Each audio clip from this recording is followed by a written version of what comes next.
So this is a big deal because we're polluting our environment, right? This is a man-made product that's being put out into the ocean. It's something that they may or may not be able to metabolize, and we don't know the ultimate long-term effects of this. It's not just a problem in the ocean. We also see this in our riverways with freshwater fish and other fish in the bays.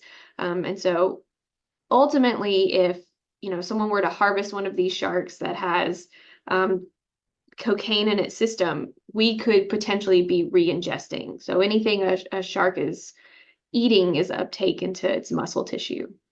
I am not aware of anybody that has tested or any shark that has tested positive in Texas. That doesn't mean it couldn't happen.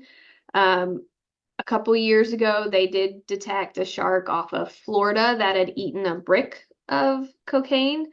And with the drug running that does happen off the Texas coast, it is very possible that this could happen. Like I said, I'm not currently aware of any shark that has already tested positive. So it's a pollutant in their habitat, right? And like I said, long term, we don't know how that's going to affect them, much less if we were to re-ingest it from them. We don't know if it makes them more aggressive. We don't know if the cocaine or any kind of pollutant in the water column could cause irritants in their gills so they can no longer breathe. I mean, there's a lot of things that could come into play here. But if we want to have healthy ecosystems, not only do we need to remove the pollutants and stop polluting our environment, but we also need sharks in our environment. So we're potentially damaging down the food web, not just from the pollutant, but causing an imbalance in our fisheries by having these sharks potentially be removed. For me personally, I feel very sad to see that it has become such an issue, especially in our Gulf waters. I actually studied pollutants in freshwater environments for my master's, looking at EPA water quality criteria, along with like heavy metals and SDS, which is what causes your soap to foam. So it's found in absolutely everything. And it's amazing the minuscule amount you need to affect the environment and to affect individual organisms. So it's going to be interesting, and I'm curious to see, where the research goes from this. It's something that we should probably start looking at in Texas as well.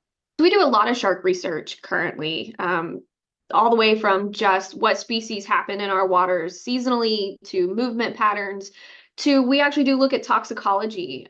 We look at, are there PAHs, are there heavy metals, different types of contaminants that could potentially impact this population, and then ultimately come back to humans, right? So these species can act as indicators for a environment that's becoming degraded.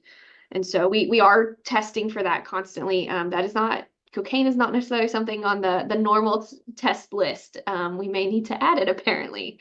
But because we're not producing it in Texas like they are out of Brazil from the report you sent, I'm less concerned about it coming in from like a factory runoff. I would be more concerned about bricks or something being floating and them ingesting it that way. I will say, while this is an issue to monitor, looking at our fishing practices and as a whole for the Gulf, so not just the US, but looking at, involving Mexico and Cuba and anybody else that has fishing rights in the Gulf of Mexico is very important, because that may actually be more of a threat to shark populations than cocaine being found in their system. Not to say cocaine in their system is a good thing. It's definitely not. But that may, at least in our area of the world, be somewhat secondary to overfishing.